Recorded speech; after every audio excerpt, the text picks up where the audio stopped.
Hello dear students, welcome back to our YouTube channel JS commerce classes. जैसा कि आपको पता होगा, हम इसके पहले 2 लेक्चर वीडियो डाल चुके हैं, lecture number 1 and lecture number 2, जिसमें कॉमर्स 5th का मॉड्यूल 1 का 3 टॉपिक क्लियर हो चुका है। इंट्रोडक्शन टू मार्केटिंग ये फर्स्ट मॉड्यूल है, जिसमें से हम लोगों ने फीचर्स कर चुके हैं। फीचर्स का वीडियो आप लोगों को यूट्यूब पर मिल जाएगा। लेक्चर 1 में इंपॉर्टेंस का मिल जाएगा वीडियो और फंक्शंस का। आज के लेक्चर में आज हम लोग डिसाइड करने वाले हैं, आज हम लोग एक्सप्लेन करेंगे आपको इवेल्युएशन के ऊपर आप लोगों को एक्सप्लेनेशन मिलेगा क्लास। ओके, ये तीनों के एक्सप्लेनेशन के वीडियो मैंने यूट्यूब पर डाल चुकी हूँ। प्लीज आप लोग जाकर देख सकते हैं, अपने फ्रेंड्स को सजेस्ट कर सकते हैं इसके बारे में। ये तीनों के वीडियो यूट्यूब पर अपलोड हो चुके हैं। ये आपका लेक्चर नंबर 3 है, जिसमें एक्सप्लेन होगा आज इवेल्युएशन ऑफ मार्केटिंग। स्टूडेंट, आपको पता है इवेल्युएशन का मतलब क्या होता है? इवेल्युएशन मतलब एडवांसमेंट, चेंजेस, डेवलपमेंट कैसे आती है मार्केटिंग में, क्या चीज होती है, कैसे एडवांस होता है मार्केट, क्या चीजें करना पड़ती है। आप लोग देख रहे हो हर जगह वर्ड्स सेम यूज हो रहे, कस्टमर। अगर एक आंसर भी आप लोग प्रॉपर तरीके से याद करते हो, वो आपके लिए हेल्पफुल है। हर जगह पर आप अंदर में कुछ ना कुछ उसका यूज कर सकते हो। अंदर के कंटेंट में आपको हेडिंग पॉइंट याद करना है, दैट्स इट। अगर आप देखोगे, लॉजिक लगाओगे, तो आंसर रीड करोगे साइलेंसली बैठकर खुद से, तो आप लोगों को बहुत ईजी जाएगा। ओके स्टूडेंट्स, हम लोग स्टार्ट करते हैं evolution of marketing concept. What is evolution? मतलब advancement, development, changes in marketing. The concept of marketing is evolved over a period of time. हर टाइम पर मार्केटिंग का कॉन्सेप्ट क्या होते जा रहा है? चेंजेस आते जा रहा है, और ये पुराने टाइम से चलता हुआ आ रहा है। ठीक है, पहला कॉन्सेप्ट है एक्सचेंज कॉन्सेप्ट। मार्केटिंग में सबसे पहली चीज क्या होती है? एक्सचेंज होती है। बायर अपने गुड्स को बेचता है और सेलर बेचता है और बायर उसको परचेज करता है। Okay, it is the oldest concept of marketing. According to this concept, marketing involve the exchange of product. क्या एक्सचेंज होता है? एक्सचेंज कॉन्सेप्ट में क्या लिखना है हम लोगों को? प्रोडक्ट एक्सचेंज होता है। बिटवीन कौन? किसके बीच में? सेलर सेल करता है, बायर परचेज करता है। क्या कॉन्सेप्ट उसमें होना चाहिए? पहली चीज, the main feature of exchange concept, क्या इसमें इंक्लूड होना चाहिए? आप लोग इतना भी लिख दोगे ना पहले एक्सचेंज कॉन्सेप्ट में, बायर परचेज करता है, सेलर सेल करता है, दैट इज इनफ है इतना। उसके बाद डायरेक्टली हम लोगों को लिखना है कि ये फीचर्स है, ये चीज होना चाहिए। पहली चीज क्या है? Lack of marketing. मार्केटिंग के ऊपर रिसर्च होना चाहिए, और कस्टमर के प्रेफरेंस, कस्टमर क्या चाहता है वो चीज जानो। No emphasis on research and development. Research and development पे सर्च करना है। Only profit. हमारा मोटिव क्या है? अगर हम अपना प्रोडक्ट मार्केट में ला रहे हैं सेल करने के लिए, तो हमारा मोटिव क्या है? प्रॉफिट। हमको प्रॉफिट चाहिए। Lack of concern for customer satisfaction. फिर प्रोडक्शन कॉन्सेप्ट फिर ये student emphasis on only profit, हम प्रॉफिट पे देखेंगे। उसके बाद lack concern for customer satisfy किस चीज से हो रहा है वो चीज को देखना। No importance giving to after sale service. Exchange concept में ये सारी चीजें आती है, जहां पर सेलर अपने प्रोडक्ट को सेल करता है बायर को, इसको बोलते हैं exchange concept. Second one is production concept, जहां पे गुड्स प्रोड्यूस होता है कस्टमर के पास जाने के लिए। The concept come into existence after the industrial revolution in the England as a result of large scale production. Produce करना गुड्स को। Customer will prefer those product that are widely available and are at lower price. हम लोग कैसा product खरीदना चाहते हैं? जो ज्यादा से ज्यादा अवेलेबल हो मार्केट में, कम से कम प्राइस में। ये कस्टमर है, हम सारे कस्टमर एक जैसे ही होते हैं कि हमको प्रोडक्ट चाहिए कम से कम प्राइस में। ठीक है।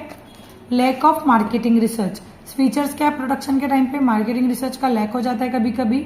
Hardly on emphasis on research and development. ज्यादातर रिसर्च एंड डेवलपमेंट नहीं हो पाता है। The firm place greater emphasis on profit. Firm का ज्यादातर किसमें वो होता है? प्रॉफिट में। ज्यादा वो कस्टमर ओरिएंटेड नहीं होता है, प्रॉफिट में ज्यादा सोचता है। फर्म में undertaken large scale production to reduce cost. Large scale ले लेंगे किसके लिए? ताकि उनका कॉस्ट क्या हो सके? रिड्यूस हो सके। फिर क्या है? Product concept. कैसा प्रोडक्ट लाना है, क्या होना चाहिए? प्रोडक्ट कॉन्सेप्ट में क्या चीजें आती है? कस्टमर क्या है? दिस कॉन्सेप्ट कंज्यूम क्या आता है ये कॉन्सेप्ट में? Consumer will prefer those product that offer high quality and performance. हम लोग कैसा गुड्स लेना पसंद करेंगे? जो हाई क्वालिटी का हो, परफॉर्मेंस भी उसका क्या हो? अच्छा हो। ठीक है, तो इस पे ज्यादा चीज पर क्या ध्यान होगा? रिसर्च एंड डेवलपमेंट पे ध्यान होगा। सेम पॉइंट देख रहे हो आप लोग, रिपीट हो रहा है, ऊपर भी था research and development. Profit motive होना चाहिए। और क्या है, क्या बता रहा है, लैक ऑफ मार्केटिंग रिसर्च नहीं हो पा रहा है, lack of emphasis on customer relationship, customer relationship पर ध्यान देगा वो, ठीक है। अभी हम आते हैं सेलिंग कॉन्सेप्ट पे, ओके। अभी क्या था, प्रोडक्ट कॉन्सेप्ट, अभी ये selling concept. This concept gained attention after the great depression of 1930. It places emphasis on aggressive promotion to increase the sale. Selling को कैसे इंक्रीज करना है, कैसे इंक्रीज होगी, क्या चीजें आना चाहिए, क्या चीजें लैक करती है जिसकी वजह से स्टॉप होती है। The selling concept consume, customer will prefer those product which are aggressively. Okay student, हम लोग आए सेलिंग कॉन्सेप्ट पे। सेलिंग कॉन्सेप्ट मतलब अपना गुड्स को कैसे सेलर्स सेल कर रहे हैं मार्केट में, उसका क्या कॉन्सेप्ट है, किस चीज में वो लैक कर रहा है, क्या अजम्पशन है, क्या अज्यूम हो रहा है, okay. Consumer will prefer those product which are aggressively promoted with the help of publicity होती है, एडवर्टाइजिंग होती है, पब्लिक तक पहुंचाना, एडवर्टाइज करना, सेल्समैन सामने सामने गुड्स को बेचना, आकर कन्वेंस करना, सेल्स प्रमोशन करना, सेल्स को प्रमोट करो, लोगों को बताओ उसके बारे में। Some of the features of selling concept क्या आता है उसमें, ग्रेट फोकस देना प्रमोशन मिक्स पे, एडवर्टाइजिंग पे, सेल्स पे, ताकि क्या हो सके, एडवर्टाइजिंग ज्यादा से ज्यादा होगी, सेल्स प्रमोशन ज्यादा होगा तो सेल इंक्रीज होगा। Greater emphasis on profit and market share, ज्यादातर किस पे ध्यान दे रहे हैं, प्रॉफिट पर और मार्केट शेयर पर। Lack of emphasis on marketing research, ज्यादा किस पे ध्यान दे रहे हैं, मार्केटिंग रिसर्च पर। Lack of emphasis on customer relation, customer relation को कैसे डेवलप करना है उस पर ध्यान देंगे, ओके। उसके बाद आता है marketing concept. This concept come into existence in the 1960 due to the large scale competition specially in development countries. ये कब आया था मार्केटिंग कॉन्सेप्ट, जब डेवलपमेंट कंट्री 1960 से ही आया है मार्केटिंग कॉन्सेप्ट। मार्केटिंग कैसे करना है, दिस कॉन्सेप्ट होल्ड, क्या वीव करता है, द सक्सेस ऑफ ऑर्गेनाइजेशन किस पे डिपेंड होती है, कोई भी मार्केटिंग में सक्सेस किस पे डिपेंड है, कस्टमर के सेटिस्फेक्शन पे। कस्टमर सेटिस्फाई है तो आपका मार्केटिंग कॉन्सेप्ट अच्छा गया।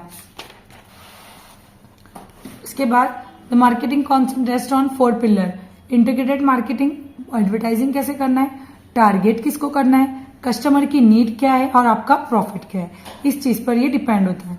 इसका मेन फीचर्स क्या है कि पहले देखो सेम पॉइंट वापस सर आ गया, वापस रिपीट हुआ, मार्केटिंग रिसर्च करो, रिसर्च एंड डेवलपमेंट करो, प्रॉफिट के बारे में सोचो, इंटीग्रेशन और कस्टमर का रिलेशनशिप अच्छा बिल्ड करो।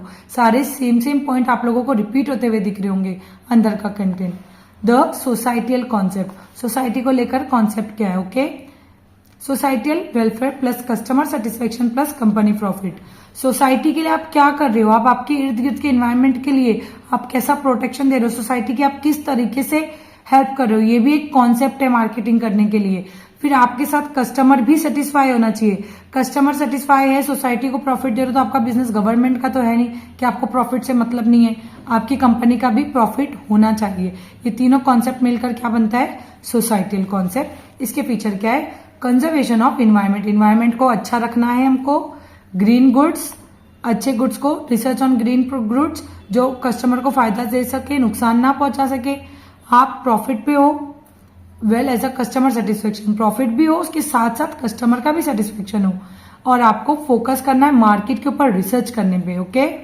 फिर हम लोग आते हैं the relationship market concept. In this 1990s a new concept of marketing emerge, call it the relationship marketing concept. ये क्या है, लॉन्ग टर्म रिलेशनशिप है कस्टमर का और सेलर का, उसको बनाना बहुत ज्यादा जरूरी है, अच्छे रिलेशनशिप को कस्टमर के साथ, ठीक है। Relationship marketing involving creating, maintaining, enhancing profit and the long term relationship. हम लोग को शॉर्ट टर्म रिलेशनशिप नहीं बनाना है कस्टमर के साथ, लॉन्ग टर्म रिलेशनशिप बनाइए, हमारा कॉन्सेप्ट है मार्केटिंग को लेकर। The holistic concept of marketing, holistic concept बोले तो होल, होलिस्टिक का मतलब क्या होता है, होल कॉन्सेप्ट ऑफ मार्केटिंग। इसमें क्या आएगा, होल कॉन्सेप्ट ऑफ मार्केटिंग में integrated marketing, all elements use होगा मार्केटिंग मिक्स का, जैसे कि प्रोडक्ट, प्राइस, प्रमोशन, प्लेस। कौन सा प्रोडक्ट है, प्राइस क्या है, कहां पे प्रमोशन करना है, कौन सी जगह पे प्रमोट करना है। रिलेशनशिप मार्केटिंग, रिलेशनशिप कैसे रखना है आपको आपके कस्टमर के साथ, डीलर के साथ, ठीक है। इंटरनल मार्केटिंग, आपके इंटरनल, आपके साथ जो काम कर रहे हैं एम्प्लॉइज, उनके साथ कैसा रिलेशनशिप होना चाहिए, उनसे कैसे काम लेना है। परफॉर्मेंस मार्केटिंग, आप परफॉर्म कैसे लेवल पे कर रहे हो, किस तरीके से कर रहे हो, कस्टमर की लॉयलिटी क्या है, इसमें आएगा परफॉर्मेंस मार्केटिंग।